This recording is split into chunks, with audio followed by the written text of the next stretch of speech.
গেল বছর জাতীয় দলের হয়ে অভিষেক হয়েছিল নাহিদ রানার। অভিষেকের পর থেকে বল হাতে নিজেকে প্রমাণ করে চলছে এই তারকা পেসার। বিশেষ করে লাল বলের ক্রিকেটে গতি দিয়ে বিশ্ব ক্রিকেটে নজর কেড়েছে রানা। আইসিসি চ্যাম্পিয়ন্স ট্রফি শেষে ঢাকা প্রিমিয়ার লিগ ডিপিএলে ব্যস্ত সময় পার করছে রানা।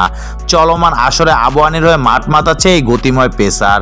ডাক পেয়েছে পাকিস্তান সুপার লিগ পিএসএলে, যেখানে পেশোয়ার জালমিতে ডাক পেয়েছে তিনি। সব ঠিক থাকলে নাহিদ রানার সঙ্গে একই ড্রেসিং রুম শেয়ার করবেন বাবর আজমের মতো তারকা। বাংলাদেশের উঠতি সেন্সেশন নাহিদ রানার পিএসএল খেলা নিয়ে আছে নানা প্রশ্ন। বিশেষ করে এনওসি পাবেন কিনা তা নিয়ে চলছে আলোচনা।